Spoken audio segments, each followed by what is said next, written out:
इस वीडियो में मैं आपसे बात करूंगा, जैसा कि आप सभी को मालूम है आरपीएससी द्वारा नेक्स्ट मंथ में आरएस प्री का एग्ज़ाम आयोजित होने जा रहा है। तो इस बीच मैं आपके लिए एक सीरीज लेके आया हूं जिसमें मैं आपको आरएस प्री 2012 से लेकर 2023 तक जितने भी एग्ज़ाम आयोजित हुए हैं उनमें भारतीय संविधान के 125 प्लस एमसीक्यू प्रश्नों की चर्चा करूंगा, जिसकी पार्ट 2 की चर्चा आज मैं करने जा रहा हूं। पार्ट फर्स्ट अगर अभी तक आपने नहीं देखा है तो प्लेलिस्ट का लिंक नीचे डिस्क्रिप्शन में दिया हुआ, आप जाके देख सकते हो। वीडियो पसंद है तो वीडियो को लाइक करें, चैनल जरूर सब्सक्राइब करें, क्योंकि ये डेली क्लास आपको इसी समय इस यूट्यूब चैनल पर देखने को मिलेगी। और वीडियो पर 1 के लाइक आने पर इसकी पीडीएफ आंसर के साथ आपको हमारे टेलीग्राम चैनल पर देखने को मिलेगी, जिसका लिंक नीचे डिस्क्रिप्शन में दिया हुआ है। तो चलिए वीडियो स्टार्ट करते हैं। वीडियो स्टार्ट करने से पहले एक बार वीडियो को लाइक कर लीजिए, चैनल भी जरूर सब्सक्राइब कर लीजिए, ताकि डेली ये क्लास इसी समय स्टार्ट करूं तो सबसे पहले आपके पास पहुंचे। क्वेश्चन नंबर फर्स्ट, पहला क्वेश्चन है, संविधान में मौलिक कर्तव्यों को कब सम्मिलित किया गया? 1975, 1976, 1978, 1979। तो मौलिक कर्तव्यों की बात करें तो संविधान में मौलिक कर्तव्यों को सम्मिलित कब किया गया है? 1976 में। कब सम्मिलित किया गया है? 42वें संविधान संशोधन 1976 द्वारा संविधान में मौलिक कर्तव्यों को सम्मिलित किया गया है। कौन सी समिति की अध्यक्षता में संविधान में मौलिक कर्तव्यों को सम्मिलित किया गया है? तो उस समिति की बात कर देता हूं, सरदार स्वर्ण सिंह समिति की अध्यक्षता में। कौन सी समिति? सरदार स्वर्ण सिंह समिति की अध्यक्षता में। यह भी क्वेश्चन आपको एग्जाम में देखने को मिल सकता है कि मौलिक कर्तव्यों को संविधान में कौन सी समिति के शामिल किया गया है? सरदार स्वर्ण सिंह की अध्यक्षता में। और संविधान के कौन से भाग में से ऐड किया गया है मौलिक कर्तव्यों को? संविधान के भाग 4 और अनुच्छेद 51 क में मौलिक कर्तव्यों को सम्मिलित किया गया है। नेक्स्ट क्वेश्चन है आपके सामने, केंद्रीय सूचना आयुक्त का कार्यकाल कितना होता है? 5 वर्ष, 62 वर्ष, 6 वर्ष या 65 वर्ष, 5 वर्ष या 65 वर्ष, 6 वर्ष या 62 वर्ष? तो यहाँ ऑप्शन 1 भी सही नहीं है, क्योंकि केंद्रीय सूचना आयुक्त की बात करें तो केंद्रीय सूचना आयुक्त का जो कार्यकाल होता है वो 3 वर्ष या 65 वर्ष की आयु जो भी कंप्लीट हो। यानी कि अगर किसी व्यक्ति की उम्र 65 वर्ष हो चुकी है लेकिन उसने अपना कार्यभार संभाले 2 वर्ष ही हुए तो भी उसका कार्यकाल पूर्ण माना जाएगा, या फिर किसी व्यक्ति का कार्य संभाले हुए 3 वर्ष हो गया है और उसकी आयु भले ही फिर 60 वर्ष की क्यों ना हो तो भी उसका कार्यकाल पूर्ण माना जाएगा। यानी कि 3 वर्ष या 65 वर्ष में जो भी पहले होगा वो कार्यकाल पूर्ण हो जाएगा। और जो मुख्य चुनाव आयुक्त की बात करें, ये तो केंद्रीय सूचना आयुक्त की क्वेश्चन पूछा गया है। अगर मुख्य चुनाव आयुक्त का पूछा जाता तो आपका उसमें हो जाता 6 वर्ष या 65 वर्ष। 6 वर्ष या 65 वर्ष जो भी पहले हो मुख्य चुनाव आयुक्त का कार्यकाल कंप्लीट माना जाता है। तो इसमें आपको जो 5 दे रखा है यहाँ आपका 3 वर्ष होना था और 65 वर्ष की आयु। नेक्स्ट क्वेश्चन, निम्नलिखित में से किस विधायी सदन को समाप्त किया जा सकता है? लोकसभा, राज्यसभा, विधान परिषद, विधानसभा? तो इसमें बात करें अनुच्छेद 169 के तहत विधान परिषद को समाप्त किया जा सकता है। सी आपका राइट आंसर हो जाएगा। और विधान परिषद को समाप्त भी किस आधार पर किया जा सकता है कि विधान परिषद को समाप्त करने के लिए जो प्रस्ताव है वो विधानसभा को पारित करना होता है। और वो प्रस्ताव पारित करने के लिए आपको मैं बता देता हूँ बहुमत कितना होना चाहिए। सदन की कुल सदस्य संख्या का 2/3 बहुमत से ही पारित होना चाहिए, तभी विधान परिषद को समाप्त किया जा सकता है, अन्यथा समाप्त नहीं किया जा सकता है। तो आपका राइट आंसर हो जाएगा सी कि विधान परिषद को समाप्त किया जा सकता है। और वीडियो पसंद आ रहा है तो एक बार वीडियो को लाइक कर लीजिए, चैनल जरूर सब्सक्राइब कर लीजिए, क्योंकि इसका पार्ट 3 आपको कल इसी समय इस यूट्यूब चैनल पर देखने को मिलेगा।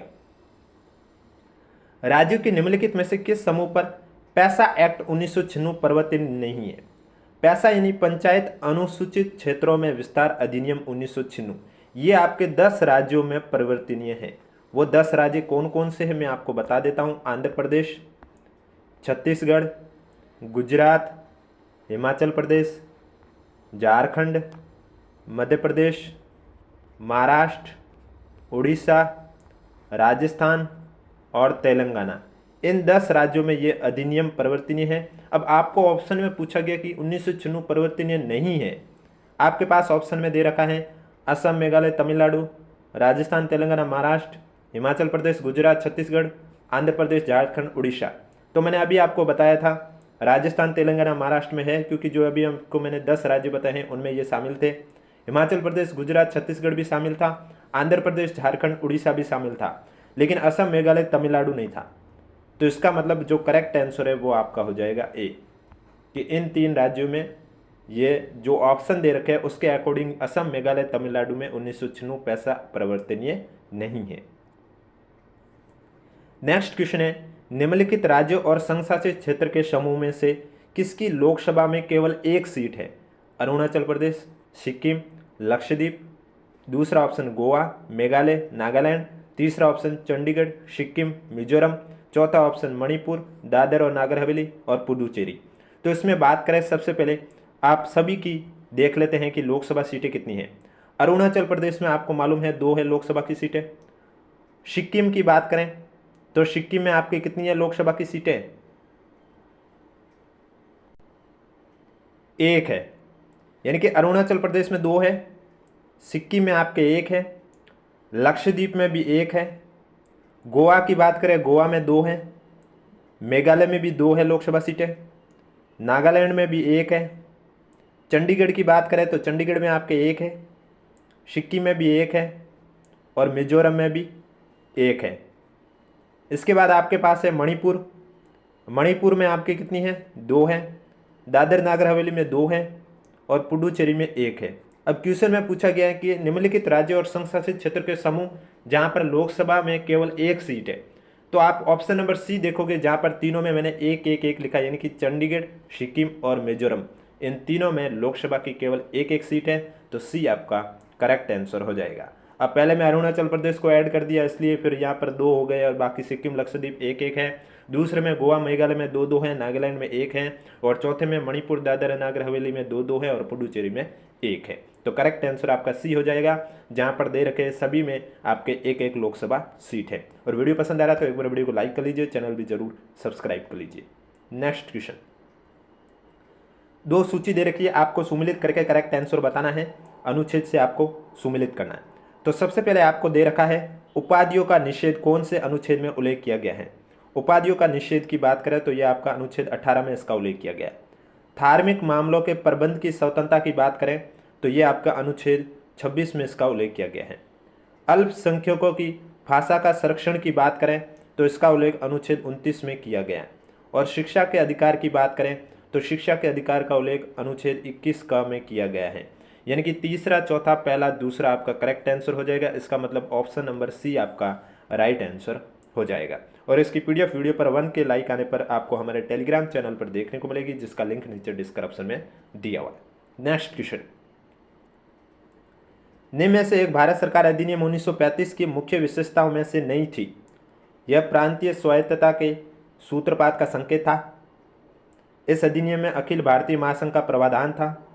इसने प्रांतीय स्तर पर द्वैध शासन प्रणाली को समाप्त कर केंद्र में लागू कर दिया और प्रांतीय स्तर में द्वैध शासन प्रणाली जो शुरू है वो 1919 के अधिनियम द्वारा शुरू की गई थी और 1935 के अधिनियम में समाप्त कर दी गई और केंद्र में यह द्वैध शासन प्रणाली लागू कर दी गई। चौथी, अवशिष्ट विषय प्रांतीय विधायिका को आवंटित किए गए। तो इनमें से भारत सरकार अधिनियम 1935 की मुख्य विशेषताओं में चौथी जो विशेषता ये नहीं है कि अवशिष्ट विषय प्रांतीय विधायकों को आवंटित किए गए थे, ये आपका गलत है। बाकी आपके तीनों सही है कि प्रांतीय स्वायत्तता के सूत्रपात का संकेत सही है। इस अधिनियम में अखिल भारतीय महासंघ का प्रावधान था, ये भी सही है। और प्रांतीय स्तर पर द्वैध शासन प्रणाली को समाप्त कर केंद्र में लागू कर दिया गया, ये भी आपका सही है। नेक्स्ट क्वेश्चन है आपके सामने, भारत के राष्ट्रपति के महाभियोग की प्रक्रिया है न्यायिक प्रक्रिया, अर्धन्यायिक प्रक्रिया, विधायी प्रक्रिया, कार्यपालिका प्रक्रिया। तो भारत के राष्ट्रपति के महाभियोग की जो प्रक्रिया है वो आपके अर्धन्यायिक प्रक्रिया है, बी आपका राइट आंसर हो जाएगा। और राष्ट्रपति में महाभियोग का जो उल्लेख है वो अनुच्छेद 61 में किया गया। कौन से अनुच्छेद में किया गया? अनुच्छेद 61 में महाभियोग का उल्लेख किया गया है राष्ट्रपति के लिए। तो 61 आपका हो जाएगा अनुच्छेद और इसमें आपका राइट आंसर हो जाएगा अर्धन्यायिक प्रक्रिया, यानी कि बी आपका राइट आंसर हो जाएगा। नेक्स्ट क्वेश्चन है, राजस्थान राज्य में 30 जून 2016 तक कितनी बार राष्ट्रपति शासन लागू किया गया? आज की डेट भी देख ली जाए कि यानी कि 13 जनवरी, अगर हम देखा जाए जनवरी 2025 का भी पूछ ले तो भी अब तक कितनी बार राष्ट्रपति शासन लागू किया गया है? आपके पास ऑप्शन है 5 बार, 3 बार, 6 बार या 4 बार। तो राइट आंसर हो जाएगा अब तक, आज की डेट तक इसमें राष्ट्रपति शासन 4 बार लागू किया गया। वो 4 बार कब कब लागू किया गया है, तो मैं आपको बता देता हूँ।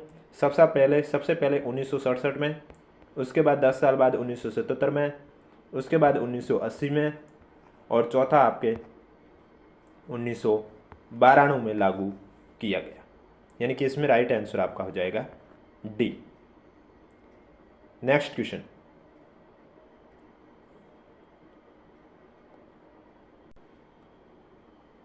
सन 1952 के परिसीमन आयोग ने राजस्थान विधानसभा की सदस्य संख्या कितनी निर्धारित की थी? 200, 160, 188, प्रत्येक जिले में 3 विधायक। तो 1952 के परिसीमन आयोग की बात करें तो उन्होंने राजस्थान विधानसभा की सदस्य संख्या वो कितनी निर्धारित की है, तो इसमें आपका जो करेक्ट आंसर हो जाएगा 160। करेक्ट आंसर हो जाएगा बी। 1952 के परिसीमन आयोग ने राजस्थान विधानसभा की संख्या 160 निर्धारित की है, और वर्तमान में राजस्थान विधानसभा में सदस्यों की संख्या कितनी है? 200 विधायकों की संख्या कितनी है? 200। और राज्य मंत्री परिषद की बात करें तो इसमें अधिकतम कितने रह सकते हैं मंत्री? 30, जो कि आपके विधानसभा की सदस्य संख्या का 15% होता है, और न्यूनतम आपके 12। नेक्स्ट क्वेश्चन, राजस्थान के राज्यपाल के रूप में श्री कल्याण सिंह की नियुक्ति के पूर्व निम्नलिखित में से कौन राज्य के कार्यवाहक राज्यपाल थे? ओपी कोहली, राम नरेश यादव, राम नायक, मार्गरेट अल्वा। अब ये पेपर आपका 2016 का है, तो उस टाइम का ये क्वेश्चन पूछा गया है। तो राजस्थान के राज्यपाल के रूप में श्री कल्याण सिंह की नियुक्ति के पहले जो राज्य के कार्यवाहक राज्यपाल थे वो आपके कौन थे? राम नायक, यानी कि सी आपका करेक्ट आंसर हो जाएगा। और वर्तमान की बात करें तो वर्तमान में राजस्थान के राज्यपाल कौन है? हरिभाऊ किशन राव बागड़े। नेक्स्ट क्वेश्चन है आपके सामने, राजस्थान लोक सेवा आयोग, यानी कि यहाँ बात हो रही है आरपीएससी की। आरपीएससी के अध्यक्ष के रूप में निम्नलिखित में से किसका कार्यकाल सबसे लंबा रहा है? मोहम्मद याकूब, यतेंद्र सिंह, डीएस तिवारी, सीआर चौधरी। तो आरपीएससी के अध्यक्ष के रूप में देखा जाए तो सबसे लंबा जो कार्यकाल है वो डीएस तिवारी का रहा। सी आपका राइट आंसर हो जाएगा। और वर्तमान में कार्यवाहक अध्यक्ष कौन है? कैलाश चंद मीणा है। कौन है? कैलाश चंद मीणा है। अब आरपीएससी के अध्यक्ष की बात करें, इनका कार्यकाल होता है वो 6 साल या 62 वर्ष की आयु, जो भी पहले कंप्लीट हो उतना ही उनका कार्यकाल होता है। अगर उनके 62 वर्ष से पहले 6 साल का कार्यकाल कंप्लीट हो जाता तो भी उनका कार्यकाल कंप्लीट माना जाएगा, या फिर उनके 6 साल का कार्यकाल कंप्लीट होने से पहले उनकी उम्र 62 वर्ष हो जाती है तो भी उनका कार्यकाल है वो कंप्लीट माना जाएगा। यानी कि 6 साल और 62 वर्ष जो भी उनका पहले हो वो कार्यकाल कंप्लीट माना जाएगा। नेक्स्ट क्वेश्चन, जिला आयोजन समिति में निर्वाचित और पदेन सदस्य कितने होते हैं? 20 और 5, 20 और 3, 20 और 2, 20 और 10। तो जिला आयोजन समिति में बात करें तो इसमें टोटल 25 सदस्य होते हैं। कितने होते हैं? 25 सदस्य होते हैं, जिसमें से 20 सदस्य तो आपके निर्वाचित होते हैं। 20 सदस्य कैसे होते हैं? निर्वाचित होते हैं। और पीछे बचे जो 5 सदस्य हैं वो आपके पदेन सदस्य होते हैं। किस टाइप के सदस्य होते हैं? पदेन सदस्य होते हैं। और इसका उल्लेख, यानी कि जिला योजना समिति का जो उल्लेख है ये संविधान के अनुच्छेद 243 ZD में किया गया है। 243 ZD में इसका उल्लेख किया गया है। और वीडियो पसंद आ रहा है तो एक बार वीडियो को लाइक भी कर लीजिए, चैनल भी जरूर सब्सक्राइब कर लीजिए, क्योंकि डेली ये क्लास आपको इसी समय इस यूट्यूब चैनल पर देखने को मिलेगी। नेक्स्ट क्वेश्चन, जिला दंडनायक के रूप में जिला कलेक्टर की शक्तियां हैं? कानून व व्यवस्था बनाए रखना, पुलिस पर नियंत्रण रखना, विदेशियों के पारपत्रों की जांच करना, भू राजस्व एकत्रित करना। कूट में से सही उत्तर का चयन कीजिए। तो जिला दंड नायक के रूप में जिला कलेक्टर के पास जो शक्तियां होती है, एक तो कानून व्यवस्था बनाए रखना जिला कलेक्टर की शक्तियां हैं, पुलिस पर नियंत्रण रखना ये भी जिला कलेक्टर की शक्तियां हैं, विदेशियों के पारपत्रों की जांच करना ये भी जिला कलेक्टर की शक्ति है, लेकिन भू राजस्व एकत्रित करना जिला कलेक्टर की शक्ति नहीं है। ए बी सी आपका करेक्ट आंसर हो जाएगा, यानी कि ए आपका राइट आंसर हो जाएगा। नेक्स्ट क्वेश्चन में सही उत्तर को चुनना है कि राजस्थान के राज्यपाल कुलाधिपति होते हैं, यानी कि राज्य के जो राज्यपाल कुलाधिपति किसके होते हैं? पहला ऑप्शन है सभी राज्य विश्वविद्यालय के। क्या सभी राज्य विश्वविद्यालय के ये कुलाधिपति होते हैं? दूसरा, सभी राज्य विश्वविद्यालय तथा राज्य में कार्यरत सभी केंद्रीय विश्वविद्यालय के, यानी कि सभी राज्यों के विश्वविद्यालय और उस राज्य में जो भी सेंट्रल विश्वविद्यालय उनके कुलाधिपति होते हैं। तीसरा ऑप्शन है सभी राज्य और निजी विश्वविद्यालय के कुलाधिपति, यानी कि सभी गवर्नमेंट और प्राइवेट विश्वविद्यालय के कुलाधिपति होते हैं क्या। चौथा है सभी राज्य विश्वविद्यालय, राज्य में स्थित केंद्रीय विश्वविद्यालय तथा राज्य के सभी निजी विश्वविद्यालय, यानी कि चौथा ऑप्शन कह रहा है जो राज्य में जितने भी विश्वविद्यालय, चाहे वो आपका सेंट्रल लेवल का हो, स्टेट लेवल का हो या प्राइवेट हो, उन सभी विश्वविद्यालय के कुलाधिपति होते हैं। इनमें से सही उत्तर का चयन करना है। तो राजस्थान के जो राज्यपाल, जो कुलाधिपति होते हैं, वो सिर्फ और सिर्फ राज्य के जो विश्वविद्यालय होते हैं उनके कुलाधिपति होते हैं, यानी कि ये आपका करेक्ट आंसर हो जाएगा। ना तो वो सेंट्रल के होते हैं ना ही प्राइवेट के होते हैं, बस सभी राज्य के जो विश्वविद्यालय हैं उनके राज्यपाल कुलाधिपति होते हैं। नेक्स्ट क्वेश्चन है राजस्थान सूचना आयोग का गठन कब हुआ। 18 अप्रैल 2008, 18 अप्रैल 2006, 18 अप्रैल 2007, 18 अप्रैल 2005। तो राजस्थान सूचना आयोग का गठन आपका 18 अप्रैल 2006 को हुआ। 18 अप्रैल 2006 को इसका गठन हुआ है। और इसके कार्यकाल की बात करें तो इसका कार्यकाल, यानी कि सूचना आयोग का जो कार्यकाल है वो 3 वर्ष, सूचना आयुक्त होता है उनका कार्यकाल 3 वर्ष या 65 वर्ष, जो भी पहले कंप्लीट हो कार्यकाल पूर्ण माना जाएगा। अगर उनका कार्यकाल 3 वर्ष का हो चुका है और उम्र 65 वर्ष नहीं हुई है तो भी उनका कार्यकाल पूर्ण माना जाएगा, या फिर उनका कार्यकाल अभी 1 या 2 वर्ष का हुआ और उनकी उम्र 65 वर्ष की हो गई है तो भी उनका कार्यकाल पूर्ण माना जाएगा। अब राजस्थान सूचना आयोग का तो गठन 18 अप्रैल 2006 को किया गया। प्रथम मुख्य सूचना आयुक्त किसे बनाया गया। तो राजस्थान में प्रथम मुख्य सूचना आयुक्त बनाया गया श्री टी श्रीनिवासन को।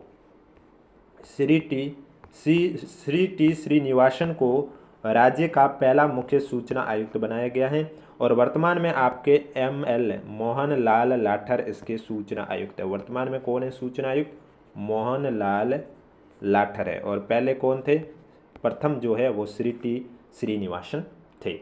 अगर वीडियो पसंद आ रहा है तो एक बार वीडियो को लाइक भी कर लीजिए और चैनल भी जरूर सब्सक्राइब कर लीजिए। नेक्स्ट क्वेश्चन में सही उत्तर को चयन करना है। राज्य स्तर पर लोकायुक्त की नियुक्ति की सर्वप्रथम अनुशंसा किसने की थी। राजस्थान प्रशासनिक सुधार समिति ने, भारत का प्रशासनिक सुधार आयोग ने, द्वितीय प्रशासनिक सुधार आयोग ने, या संतानम समिति ने। तो पूछा है राज्य स्तर पर जो लोकायुक्त है उनकी नियुक्ति सर्वप्रथम अनुशंसा किसने की थी। तो उनकी नियुक्ति की सर्वप्रथम जो अनुशंसा है वो भारत का प्रशासनिक सुधार आयोग 1966-70 ने की थी, यानी कि बी आपका करेक्ट आंसर हो जाएगा। नेक्स्ट क्वेश्चन में सही विकल्प को आपको चुनना है। 2 या 2 से अधिक राज्यों के लिए संयुक्त लोक सेवा आयोग अध्यक्ष की नियुक्ति वो कौन करता है।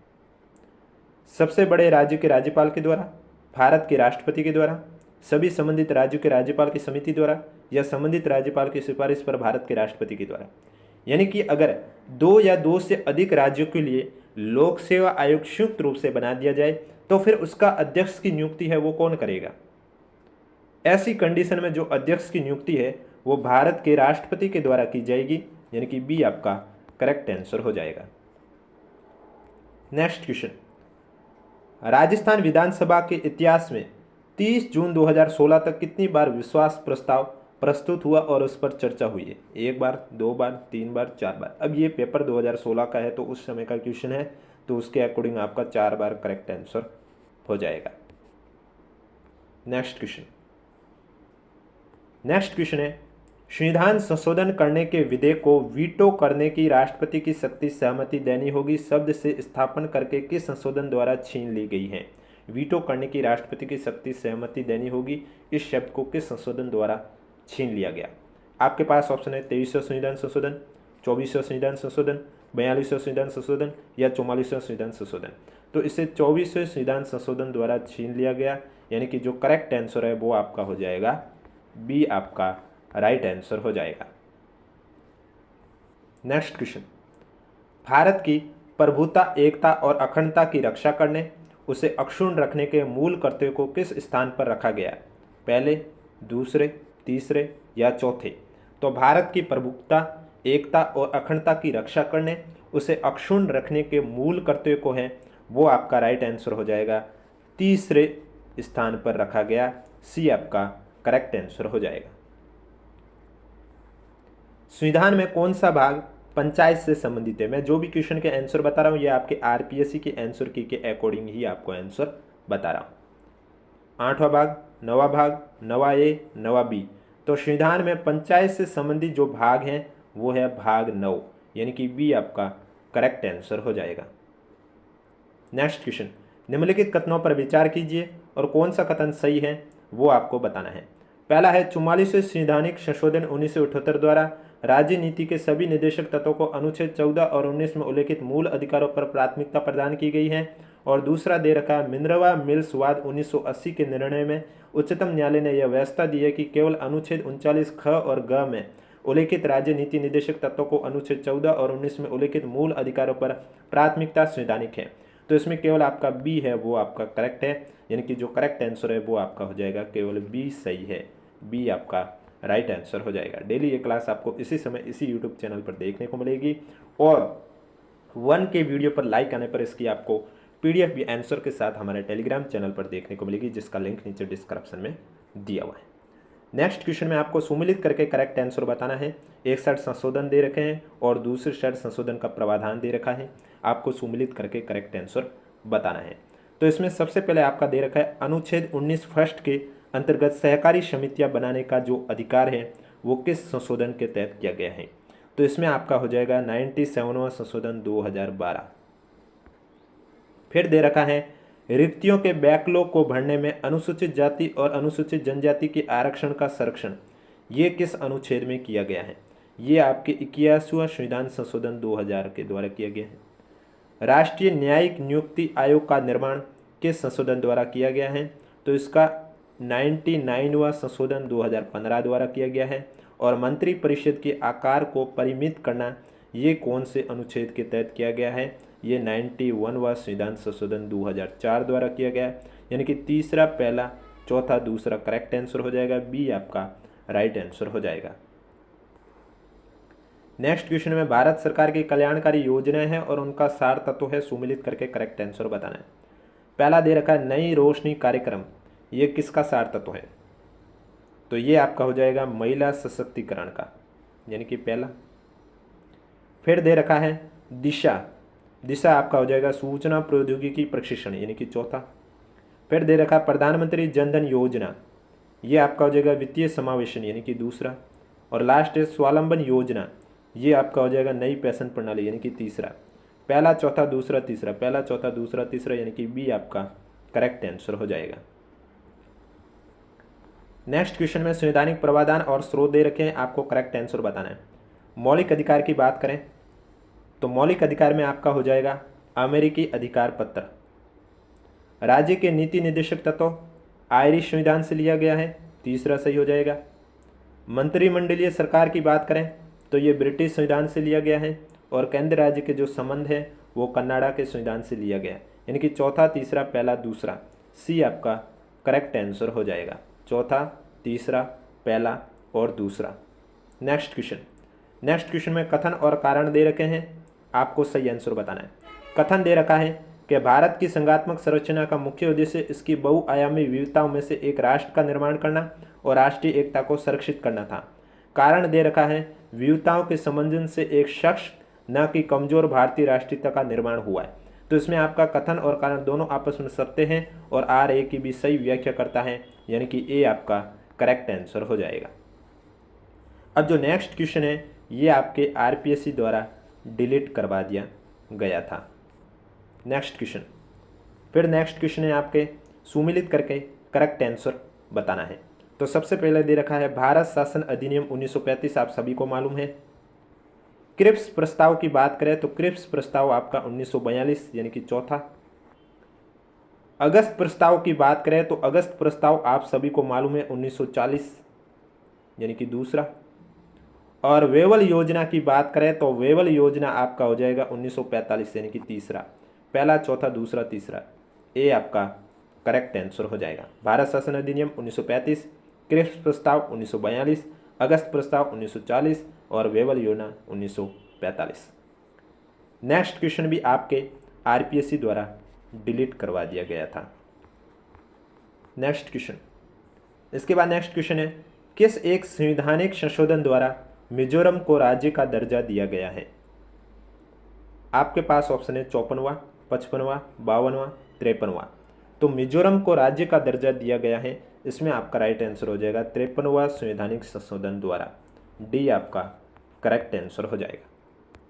नेक्स्ट क्वेश्चन आपके सामने है, जिसमें आपको नीचे दो कथन दे रखे, एक को अभिकथन और दूसरे का कारण नाम दे रखा है। आपको करेक्ट आंसर बताना है। पहला अभिकथन दे रखा है कि सरकार या कमीशन की सिफारिश के अनुसार अनुच्छेद 356 का प्रयोग कम से कम होना चाहिए। जिन राजनीतिक दलों ने केंद्र में सरकार बनाई है उन्हें अनुच्छेद 356 का दुरुपयोग किया है। उन्होंने अनुच्छेद 356 का दुरुपयोग किया है। यानी कि दोनों आपका कथन और कारण सही दे रखा है।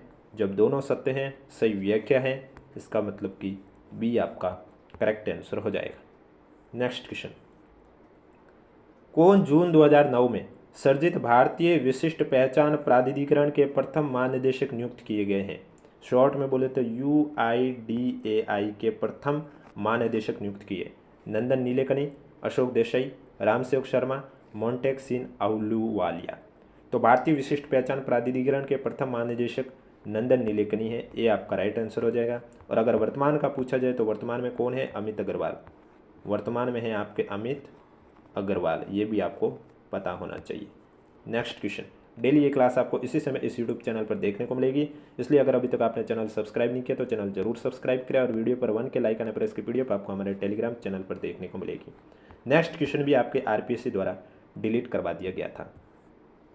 नेक्स्ट क्वेश्चन, निम्न में से कौन राजस्थान राज्य मानवाधिकार आयोग का अध्यक्ष नहीं था? Justice NK Jain, S Sagir Ahmad, Kanta Bhatnagar, justice Premchand Jain. तो इनमें से राजस्थान राज्य मानवाधिकार आयोग की बात करें तो जस्टिस प्रेमचंद जैन इसके अध्यक्ष अभी तक नहीं रहे हैं। कांता भटनागर बन चुके हैं, सगीर अहमद भी बन चुके हैं, NK जैन भी बन चुके हैं। और राजस्थान राज्य मानवाधिकार आयोग की बात करें तो वर्तमान में इसमें एक अध्यक्ष और 2 सदस्य हैं तथा वर्तमान में इसके अध्यक्ष कौन है? वर्तमान में इसके अध्यक्ष है आपके गंगाराम मूलचंदानी। गंगाराम मूलचंदानी आपके वर्तमान में इसके अध्यक्ष हैं। तो इसमें आपका जो अध्यक्ष नहीं थे प्रेमचंद जैन, डी आपका करेक्ट आंसर हो जाएगा। कितनी सेवाओं को राजस्थान लोक सेवा गारंटीड डिलीवरी अधिनियम 2011 में गारंटी दी गई है? ये भी क्वेश्चन आपके RPSC द्वारा डिलीट करवा दिया गया था। नेक्स्ट क्वेश्चन, राज्य निर्वाचन आयोग के अनुसार स्थानीय नगर निकाय 2015 के सामान्य चुनाव में राज्य में मतदान दर थी 75.19, 76.19। अब ये क्वेश्चन उस समय का है, यानी कि 2016 का पेपर है तो 2015 का तो पूछा ही जाएगा चुनाव का। तो इसी तरह अब आपका 2025 में पेपर है तो 2024 के लोकसभा चुनाव या राजस्थान के विधानसभा उपचुनाव चुनाव या फिर 2023 के राजस्थान विधानसभा चुनाव, उनसे आपको क्वेश्चन जरूर देखने को मिलेगा और उनकी भी मैं क्लास आपके लिए जरूर लेके आऊँगा। इसलिए अगर अभी तक आपने चैनल सब्सक्राइब नहीं किया तो चैनल जरूर सब्सक्राइब कर लीजिए। इसका मैं फाइनल आपको आंसर बता देता हूँ 76.19%, लेकिन अब ये क्वेश्चन वैसे भी नहीं पूछा जाएगा। नेक्स्ट क्वेश्चन, राजस्थान विधानसभा के लिए प्रथम आम चुनाव में कांग्रेस के बाद जिस राजनीतिक दल को द्वितीय सर्वाधिक स्थान प्राप्त हुआ था वो कौन सा? भारतीय जनसंघ, राम राज्य परिषद, किसान मजदूर प्रजा पार्टी या हिंदू महासभा। तो पहला जब आम चुनाव हुआ राजस्थान विधानसभा के लिए तो सबसे ज़्यादा सीटें कांग्रेस ने जीती थी 82, और उसके बाद जो सीटें जीती है वो राम राज्य परिषद ने जीती थी। कितनी? 24। तो इसमें आपका राइट आंसर हो जाएगा बी। नेक्स्ट क्वेश्चन, किन वर्षों में संभागीय आयुक्त के पद को समाप्त और पुनर्स्थापित कर दिया गया था? 1962 में समाप्त, 1971 में पुनर्स्थापित, 1959 में समाप्त, 1987 में पुनर्स्थापित, 1966 में समाप्त, 1973 में पुनर्स्थापित, 1962 में समाप्त, 1987 में पुनर्स्थापित। तो अब संभागीय आयुक्त की बात करें तो 1962 में इन्हें समाप्त कर दिया गया। किसकी सरकार थी? मोहनलाल सुखाड़िया की। मोहनलाल सुखाड़िया मुख्यमंत्री थे उस समय और उनकी सरकार में संभागीय आयुक्त को समाप्त कर दिया गया। लेकिन इसे फिर से शुरू किया गया था किसकी सरकार में? 1987 में हरिदेव जोशी की सरकार में इसे फिर से शुरू कर दिया गया। यानी कि उस समय मुख्यमंत्री हरिदेव जोशी थे। तो करेक्ट आंसर आपका हो जाएगा डी कि 1962 में समाप्त कर दिया गया और 1987 में पुनर्स्थापित कर दिया गया। नेक्स्ट क्वेश्चन, राजस्थान राज्य मानवाधिकार आयोग के बारे में क्या सत्य नहीं है? निम्न कथनों को पढ़िए, नीचे दिए गए कोट में से सही उत्तर का चयन कीजिए। क्या सत्य नहीं है वो आपको बताना है। पहला दे रखा है आयोग ने मई 2000 से पूर्णतः कार्य करना शुरू किया। दूसरा दे रखा आयोग में एक पूर्णकालिक अध्यक्ष और 2 सदस्य हैं। तीसरा दे रखा आयोग के अध्यक्ष उच्च न्यायालय के एक पूर्व मुख्य न्यायाधीश या पूर्व न्यायाधीश हो सकते हैं। और चौथा दे रखा है जुलाई 2000 से लेकर जुलाई 2005 तक न्यायाधीश है वो AS गोदारा आयोग के अध्यक्ष थे। तो सबसे पहले कथन की बात करें, यहाँ दे रखा है आयोग ने मई 2000 से पूर्णतः कार्य करना शुरू किया, जो कि गलत है क्योंकि आयोग ने मार्च 2000 से कार्य करना शुरू किया है। इसलिए आपको यहाँ पर कौन सा कथन सही नहीं है वो सेलेक्ट करना है। तो पहला आपका सही नहीं है। दूसरा है आयोग में एक पूर्णकालिक अध्यक्ष और 2 सदस्य हैं। ये एकदम सही है। वर्तमान में भी इसमें एक अध्यक्ष और 2 सदस्य हैं, तो ये कथन तो आपका सही हो गया। अब वर्तमान में अध्यक्ष की बात करें तो जैसा कि अभी थोड़ी देर पहले ही मैंने आपको बताया था, गंगाराम मूलचंदानी आपके इसके वर्तमान में क्या है, अध्यक्ष हैं। और जो 2 सदस्य हैं वो कौन है, तो मैं आपको बता देता हूँ। मानवाधिकार आयोग के जो 2 सदस्य हैं उनमें से एक का नाम है रामचंद्र सिंह झाला, एक का नाम है रामचंद्र सिंह झाला, और जो दूसरे सदस्य हैं वो है आपके अशोक कुमार गुप्ता, अशोक कुमार गुप्ता।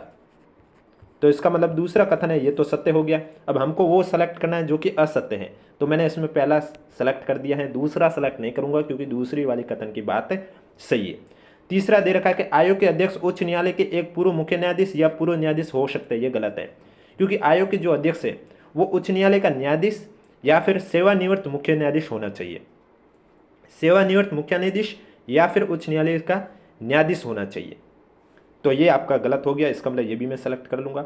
और चौथा दे रखा है आयोग जुलाई 2000 से लेकर जुलाई 2005 तक इसके न्यायाधीश AS गोदरा आयोग के अध्यक्ष थे। ये कथन भी असत्य है, इसका मतलब ये भी मैं सेलेक्ट कर दूंगा, क्योंकि 2000 से लेकर 2005 तक बात करें तो 2 अध्यक्ष रह चुके हैं, जिसमें 2000 के आसपास आपके कांता कुमारी भटनागर अध्यक्ष थी, और 2005 की बात करें तो 2005 के आसपास जो इसके अध्यक्ष थे वो आपके थे नागेंद्र कुमार जैन। कौन थे, नागेंद्र कुमार जैन। इसका मतलब ये भी आपका कथन गलत हो गया। और वर्तमान में गंगाराम मूलचंदानी है, तो इसमें आपका सिर्फ दूसरा सही है, जबकि क्वेश्चन में पूछा गया क्या सत्य नहीं है वो आपको सेलेक्ट करना है।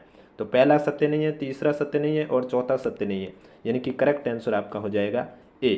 तो ये थे आज के पॉलिटी के क्वेश्चन जो कि आपके RS प्री एग्जाम 2012 से लेकर 23 में पूछे गए क्वेश्चन हैं। और 2 और इसकी क्लास आनी है, एक कल आएगी और एक परसों आएगी। इसलिए अगर अभी तक आपने चैनल सब्सक्राइब नहीं किया तो चैनल जरूर सब्सक्राइब करें, नोटिफिकेशन भी ऑन रखें, क्योंकि ये डेली क्लास आपको इसी समय इस यूट्यूब चैनल पर देखने को मिलेगी।